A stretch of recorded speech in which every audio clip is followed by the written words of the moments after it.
19th of September, Rabbi Levitt, Pele, Yoetz, Mammon, money.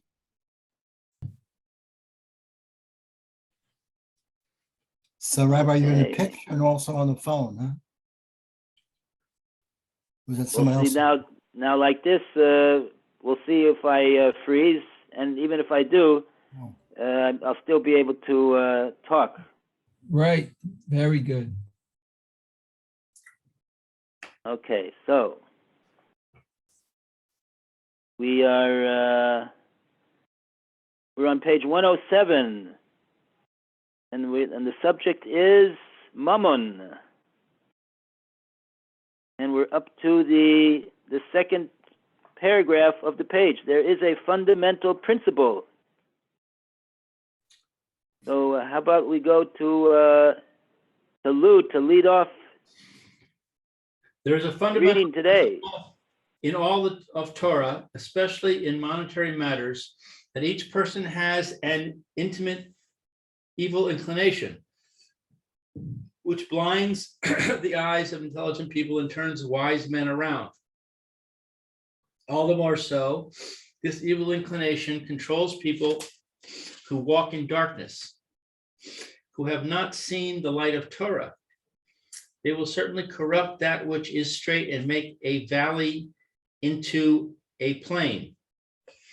It is proper for a person to galvanize himself with great courage and strength to fulfill the words of the Tana, and do not rely upon your intuition. A person should investigate and search in holy books and from the mouths of wise men to know the proper thing to do and the path upon which he should walk. Money should not have value in his eyes in any circumstance where there is the slightest doubt of a prohibition. A man should distance himself from anything which is scandalous or questionable. It is better that a person should die of hunger than be a wicked man before God for even one moment. This is poignantly true in light of the fact that those who seek God will not lack any good. I don't know what he's talking about.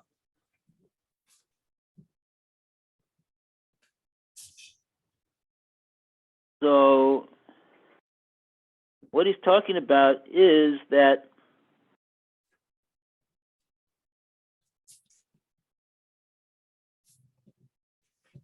when it comes to matters that involve money, monetary dealings that a person has with other people, and therefore, since there's monetary dealings that it has with other people, so they are bound up with possible Torah prohibitions, as the Torah has a lot to say about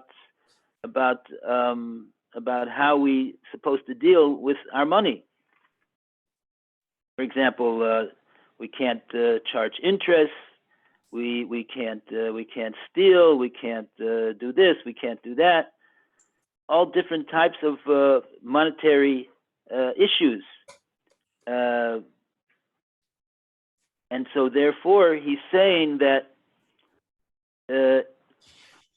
we have to be particularly careful when it comes to these prohibitions, and to make sure that we avoid transgressing any prohibition that has to do with monetary dealings.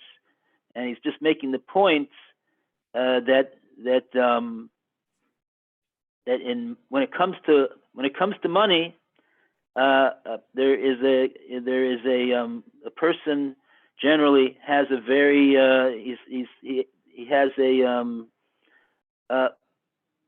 Yoetz that blinds him and starts to tell him to do like this and do like that and do like that in order to get more money, and those things that the Yoetz is telling him to do are not necessarily going to be in the way of the Torah, and to not be, because that's the way of the Yoetz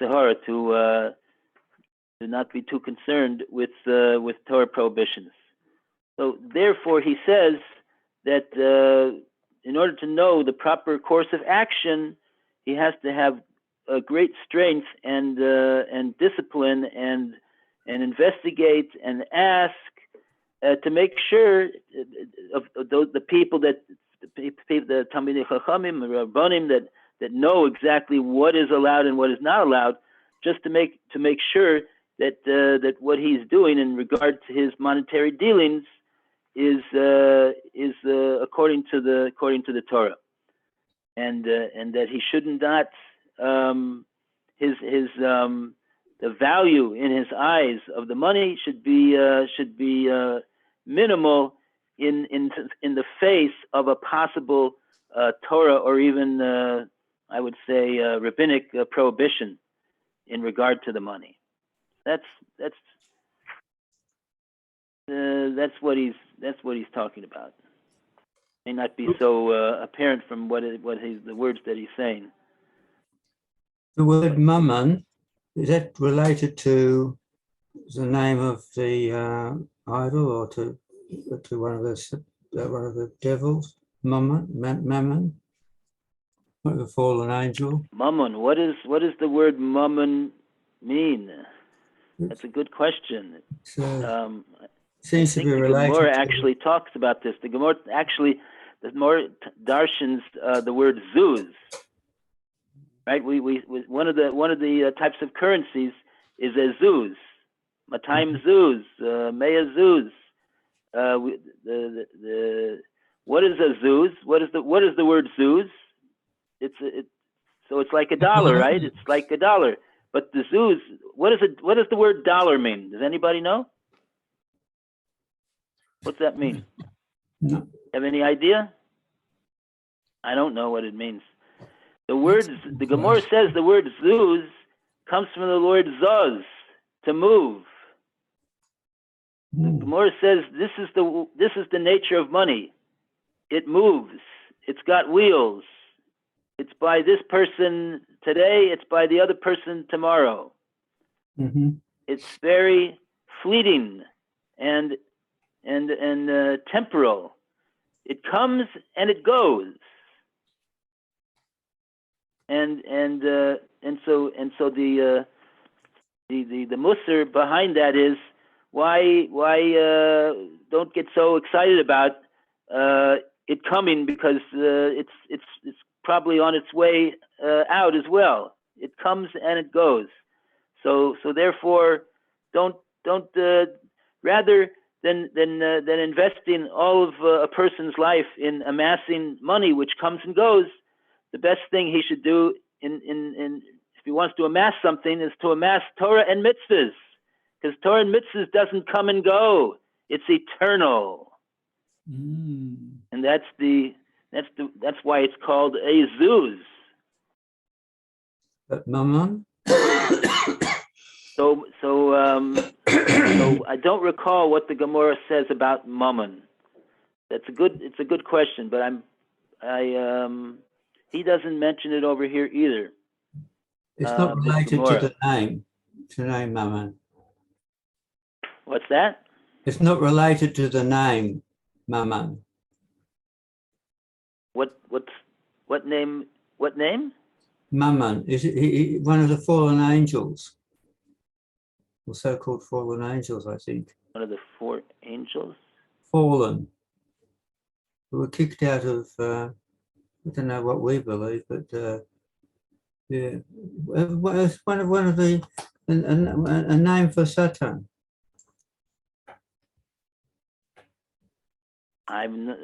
Where's Okay. It's one of the names of Satan? I think so. One of the Satans, anyway. Mammon. Oh, okay. Mammon. Okay. Yeah, I don't think that's a Jewish term. It looks like it's a Christian term. Ah, Because Mammon, it says it's a term for riches, so that makes it, I guess, evil or bad in their religion. uh-huh. I never heard of it either till I just looked it up. Obviously, you didn't do Paradise Lost. I think you're right.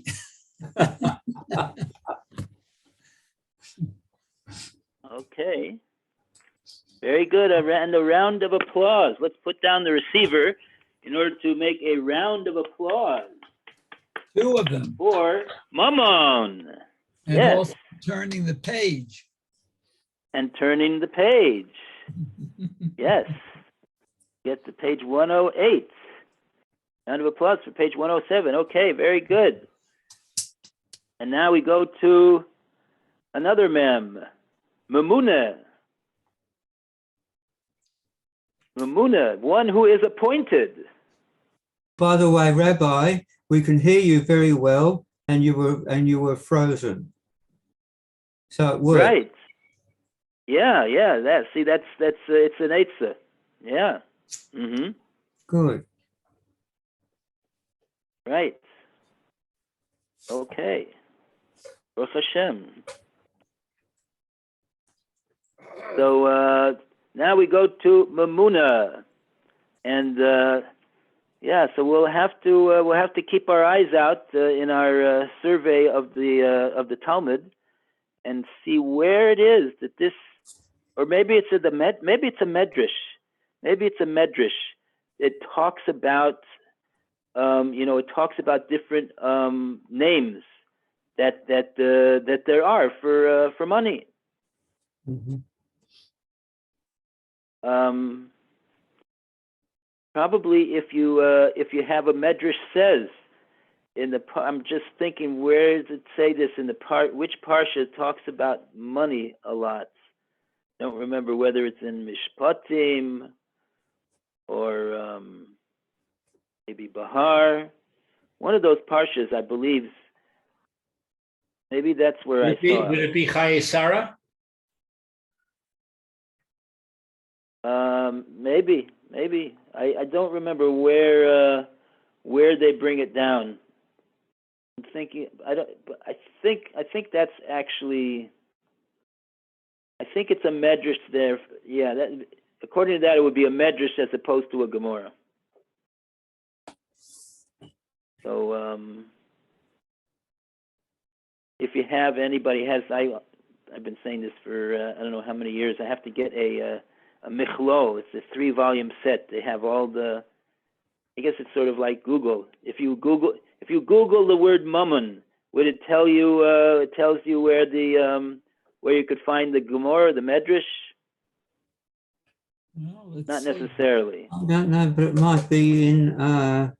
It might do it in what you call it in that. Why wouldn't I? Oh, in Safaria. I don't know. I'll try it. Anyone else got Safaria? No.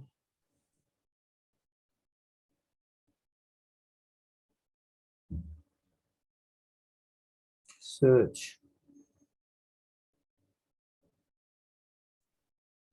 Mammon, biblical term for riches, often used to describe the debasing influence of material wealth. The term was used by Yoshki in his famous Sermon on the Mount and also appears in the Gospel according to Luke. Medieval writers commonly interpret it as an evil demon or god. There you go, Roy. Mm-hmm.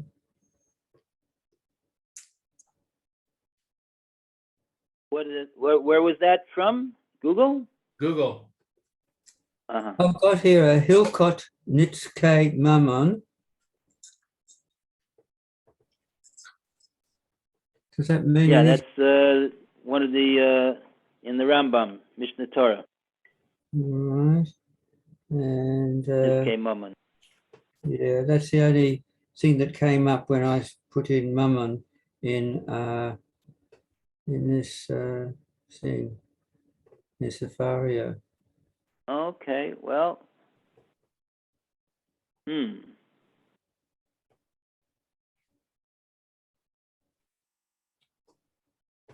Very well. Hamon. Oh, Mhm. interesting. I don't know if this is what the Gemara says, but now we know that if you take out the mammon is composed of two different. The word mammon has two parts to it. It has the first letter mem, Mhm. is ma, like what, and mon. I don't know if it's correct. Really, we say hamon. Hamon is a mass of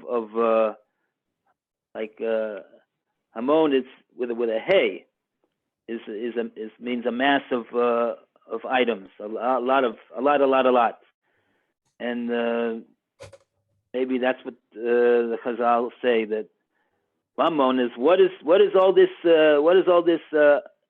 mass of silver? What is it? Ma, what is it?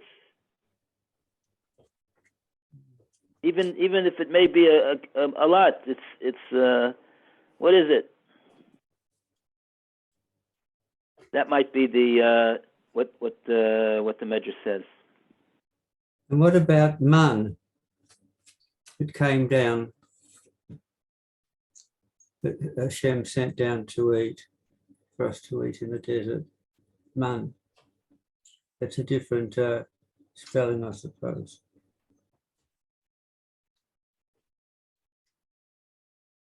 Mun. Yeah, it's interesting. Right? You have a mem and the first letter, and the last letter is nun. That's mun. No, it's only two letters, is it? Yes. Right. Mhm. Well, Okay. maybe a coincidence, but sometimes they refer to money as bread. Oh, that's very fine. good. Yeah. Right. Mhm.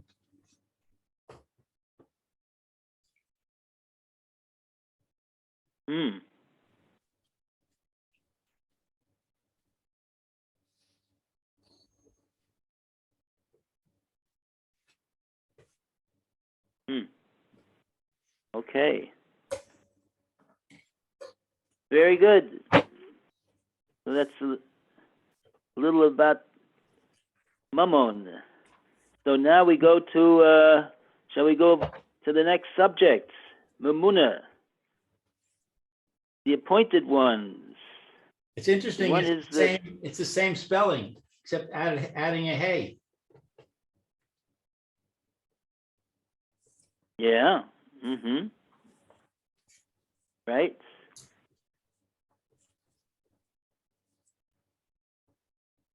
Right. The infinitive is limnot, to appoint. And Una, he's the one who has been appointed. Ah,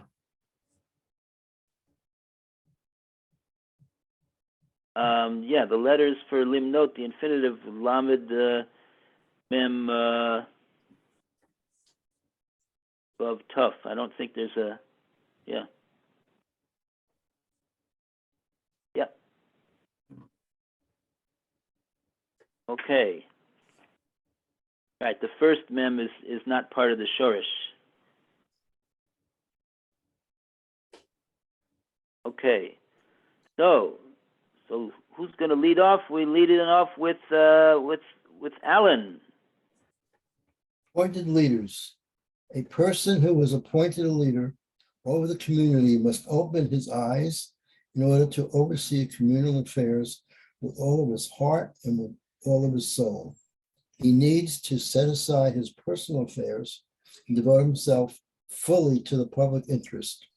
Behold, our sages, Yerushalmi, Reference 5:1 said, a person who is involved with the communal affairs is like one who is involved with words of Torah. The individual needs to be swift and quick in his work for the sake of heaven. He must not rest or be easy until he finishes his task. One must not delay completion of any mitzvah that comes to his hand.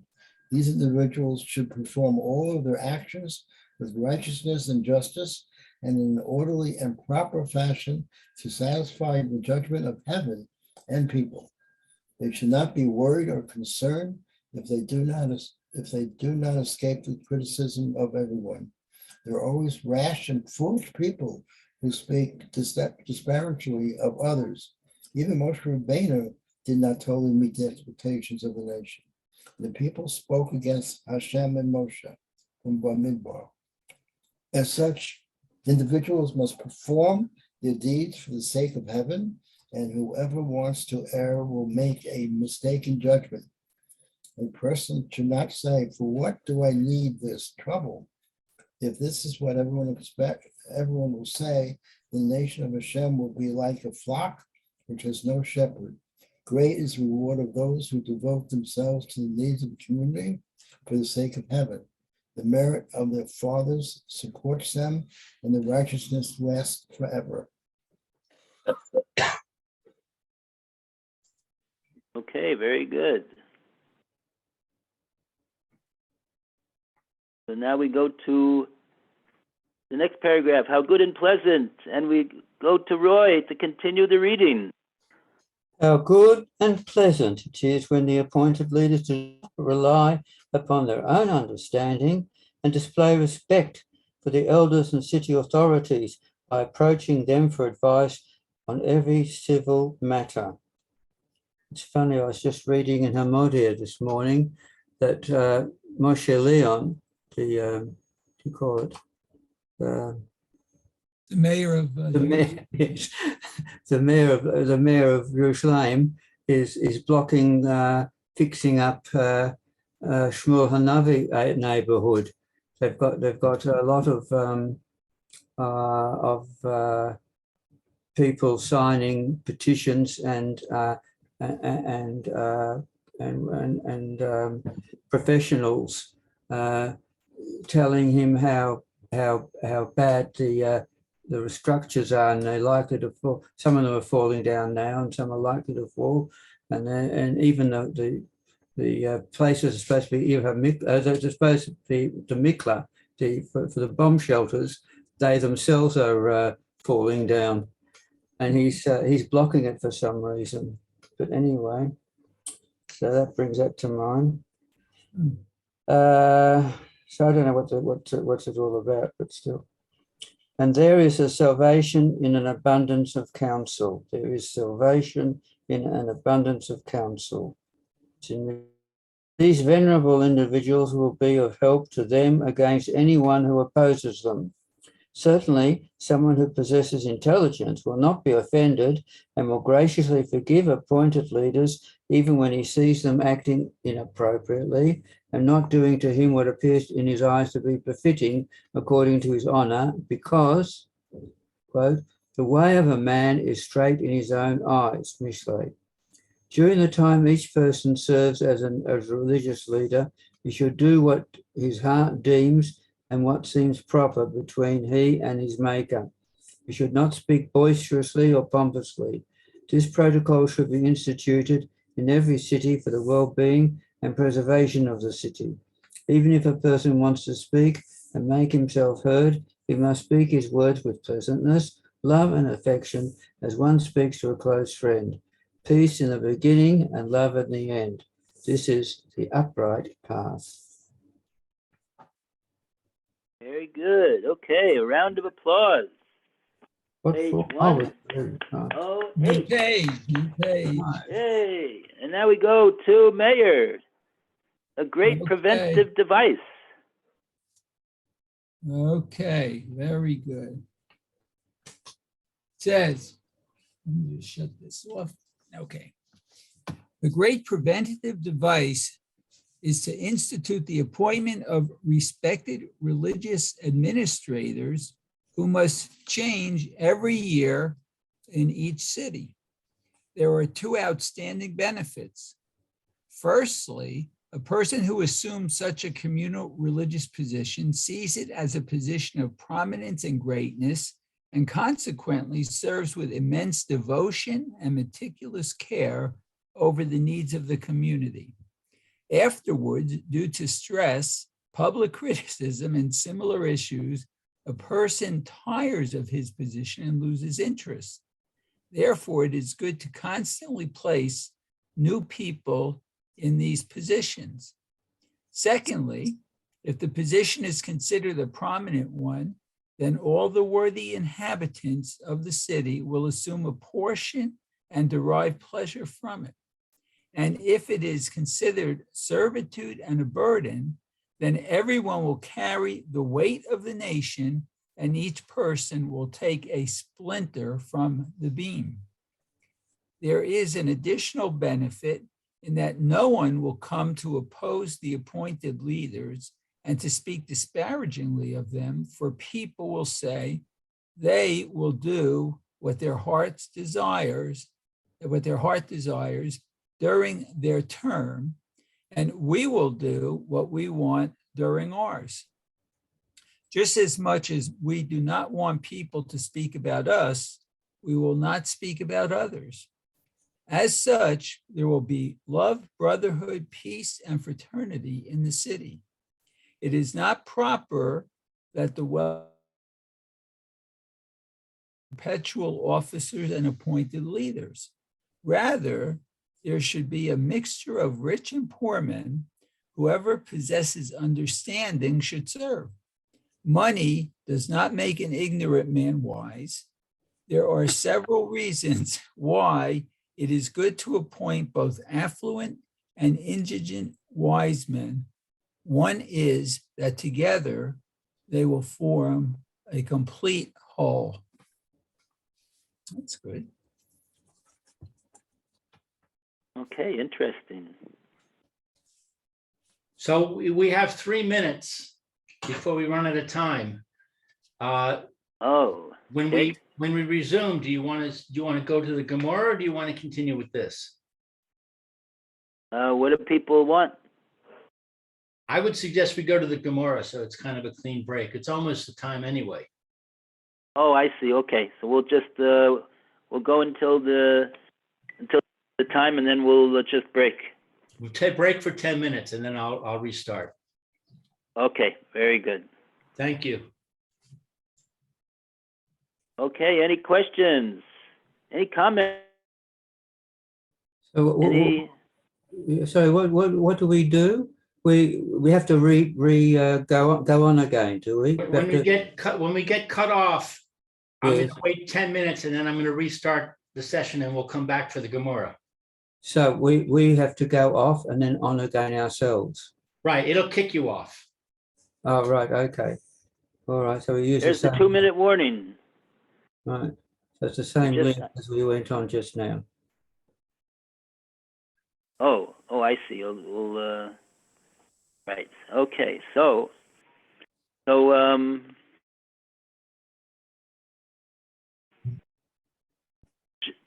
then we'll start the next reading. Muna, or Mona rather. It doesn't mean the meter in the taxi. Taseh Mona.